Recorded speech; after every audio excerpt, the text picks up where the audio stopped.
Good morning guys. Yan. Today is February 10. So 6:30 pa lang. At wala dito si Nabit. Nagpunta siya sa gym. Tapos si Alia tulog pa. Kising ko siya bago mag-7. Kasi guys, today ay birthday ni Nabit. Tapos kagabi, hindi ko siya pinapansin. Parang, galit-galitan tayo, effect, gano'n, char. Tapos kagabi, sabi pa niya, "Oh, what mommy gift for me?" Yan yung sinasabi niya. Pero wala talaga akong gift, guys. Kasi wala naman akong work at saka wala akong pera pambili. Hindi din ako nakakalabas ng bahay. So, paano ako makakabili ng gift, diba? So, yun. Ang ginawa na lang namin ni Ay, kagabi, kunwari, bibili kami ng milk. Pero bumili talaga kami ng milk. Tapos, naghahanap ako ng cupcake.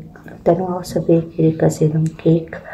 Pero, yung cake doon, diba, cut lang naman kasi yung kailangan ko slice. Ilalagay lang nila sa newspaper. Hindi siya naka-box or proper na plastic, ganun. So, hindi ako bumili. Tapos, kasi masisira siya, tsaka pag nilagay ko siya. Tapos, ganun ako, punta kami sa store. Kung naghanap kami ng cupcake, wala kami makita yung circle. Wala kami makita. So, ang nabili lang namin ay cupcake lang siya na ba ganun kahaba. Well, 10 rupiah lang ata yun. Yun lang nakita namin. So, yun na lang binili namin. So, mamaya, pag dumating nagising ko na si Alia. Tapos, lagay namin siya sa small plate. Tapos, lagay namin ng maliit na kandila. Yun na lang. Sabi niya, kakantahan na daw si papo niya ng happy to you. Tapos, yun muna gagawin ko, guys. Tapos, maghugas ako. Mag-prepare pa ako ng breakfast. May pasok pa si Alia. So, yun muna. Mamaya, papakita ko sa inyo pag dumating si Nabit. Ayan, guys. Gising na si Alia. Say hi! Hi! Ito lang yung nabili namin. Birthday! Tapos birthday. Ito lang yung nabili namin, guys. Wala kami mahanap. Just one! Napakaliit lang yung pala. Tingnan nyo. Lagay namin siya dito. Ay, sus. Alia mo. Ay, tapon ka. Tapos, may candle kasi kami. Baby, wait, I'll just take candle.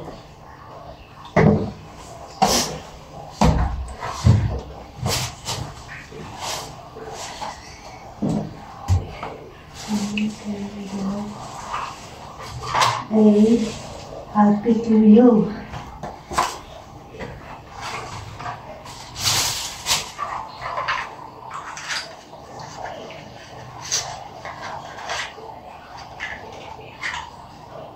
Or green na lang yun, wala nang blue.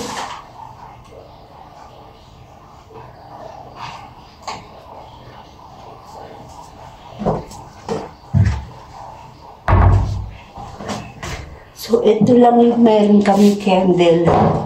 Pwede ito. Tapos, may nakita ko. Meron pa pala kami ganito. Happy to you, Papu. Wait, we'll try natin itong itusok. Ay, din yung plastic. May plastic pa pala siya.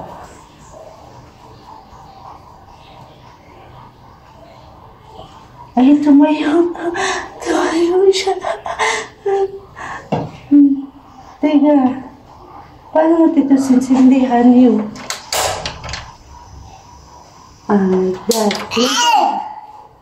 Kasi siya, happy birthday. Blow down, blow. Blow louder. Ay, yeah! Gusto nga niya siya ang out. Gusto niya siya ang magbublow. So, try natin dito. Hindi kaya siya love? May put candle. Ganyan na lang. Pero natatakot ako baka masunog yung happy birthday to you. Ayan, ganyan na lang siguro ganyan. you will hold like this to Papa, and then you sing happy birthday to you, okay? I want to blow. Oh, you will blow, but you first, Papa first blow. I will fix your hair now so you're pretty, no?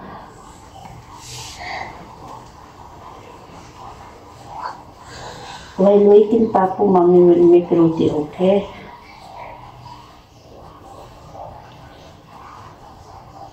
Isip ko muna yung hair niyo, guys. May pasok din kasi siya mamaya. Mommy, where is this one? Yeah. Wait, later. Where is my juice? Huh?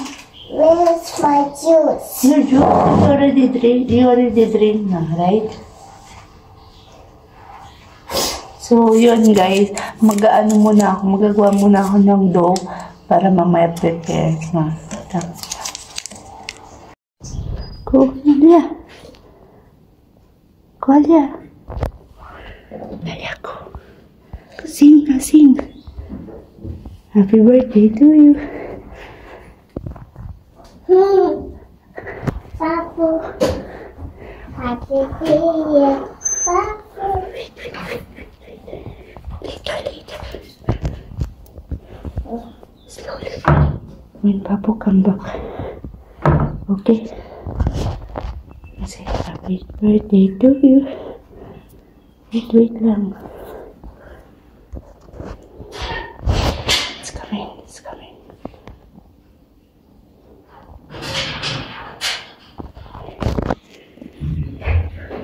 Go, Nalia, go.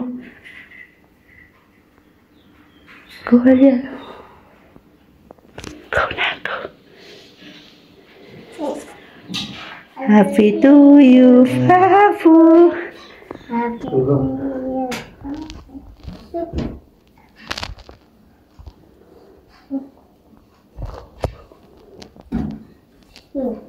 Come on, get ready, come. We'll go.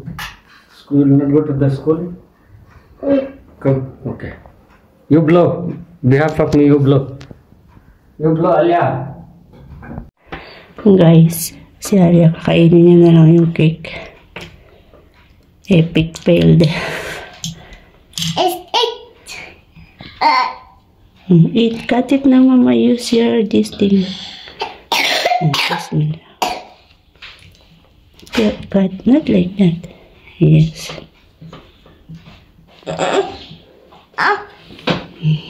It's too hard. Why it's too hard? How? Wow, what's that?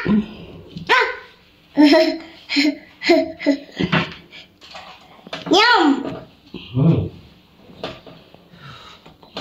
Eat, okay? Ay, falling down. Oh no. Yun guys, nahatid ko na si Ala sa school. Sinabi dumalis na. Hindi ko alam sasabihin ko guys. Parang I feel sad. I feel this thing not only for me, for Alia din. Kasi, diba, nag-effort kami na ma-surprise siya.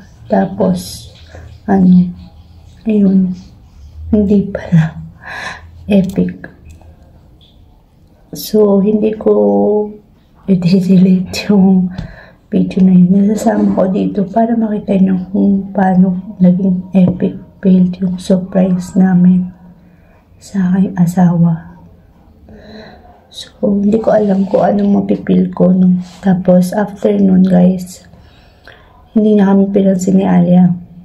So, tinatawag niya si Alia, pero parang siyempre, nagpilsad nga yung bata. Parang nagtampo. Ayaw lumapit sa kanya. Tapos, ayaw din siya kausapin.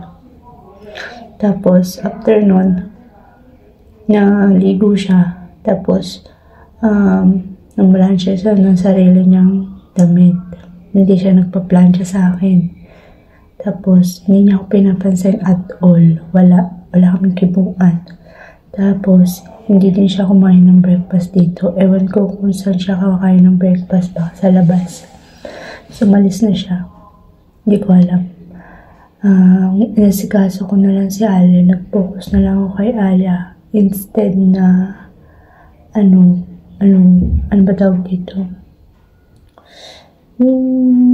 Malungkot, umiyak, gano'n. Basta hindi ko alam yung nararamdaman ko. Basta ganun. Hindi para sa akin. Kasi sanay naman na ako na, sanay na ako na hindi na pinapansin minsan. Sanay na din ako na ganyan, na dinadain mo niya ako. Sanay na ako na tinatrato niya ako na ganyan na parang wala lang, di ba? Pag may kailangan siya, doon lang niya ako parang nakikita, doon niya lang ako parang napapansin. Hindi na siya talaga totally katulad ng dati na yung napakalambing, napaka-sweet, yung palaging basta iba na yun sa ngayon. Iba na yung dati sa ngayon. Hindi ko alam bakit. Alam mo, kaya ako lagi nagagalit sa kanya, kaya din ako lagi nagtatampo kasi dahil nga dun sa kanya. Dahil dun sa pinapakita niya na sa akin. Ang hirap mag-explain, guys. Tapos nalalamdam ako. Tapos gusto ko na umuwi sa Pilipinas. Sa totoo lang, parang gusto ko na umuwi. Mas ko na alam sa Pilipinas. Wala kang kapag-anak dito, wala kang malapitan, wala kang maiyakan. Ang bigat sa pakiramdam.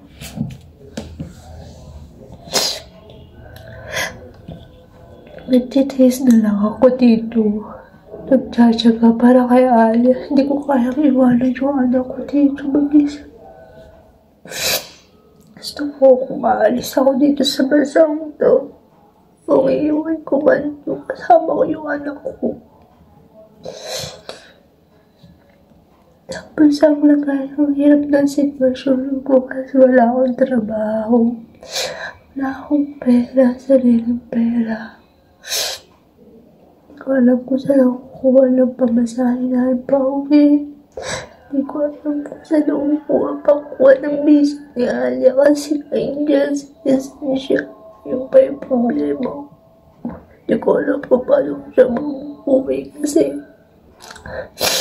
siyempre, kailangan ng pirma ng tatay. Hindi naman siya papayag. Bakit naiuwi ko yung anak ko ng galon.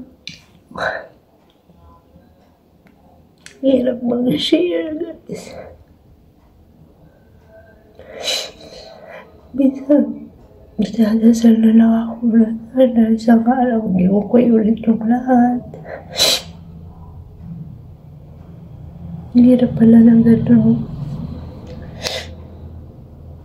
Oo, alam. Nasa ko na ito dati. Diyos ko. Sobrang dami ko lang napagdaanan. Sobrang dami na. Pero yung mga panahon na yun, may kasama ako. May kasama ko yung anak ko sa Pinas. May pamilya ko doon na naiiyakan.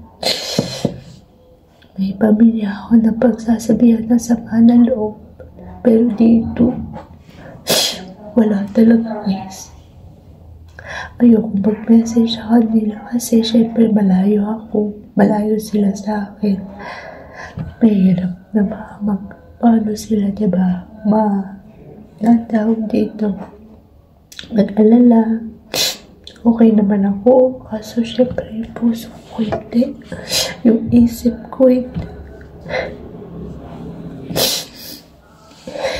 Alam mo yun, hindi naman napapagod yung katawan mo. Pero yung puso mo tsaka yung isip mo, pagod na, pagod na.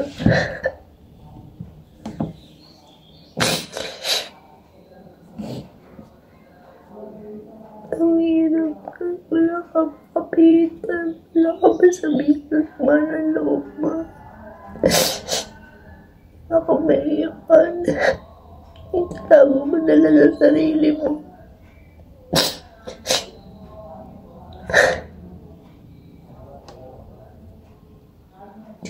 Bahala na, guys. Kaya ko yan. Alam lang yan eh. Tapos din yan.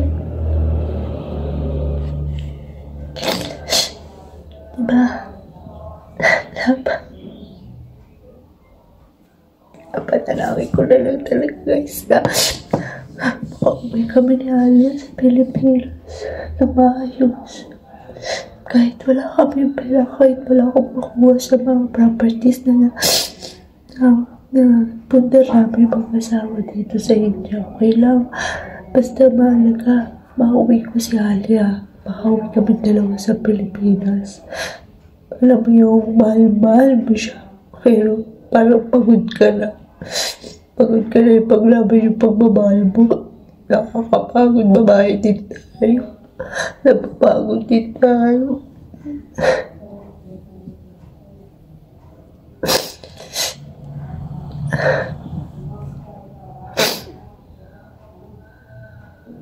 Ang hirap magpakita na perfect ka, no? Ang hirap magpakita na okay ka sa ng camera. Pero behind of that, sakit-sakit na. Iniiyak mo na lang. Wala eh.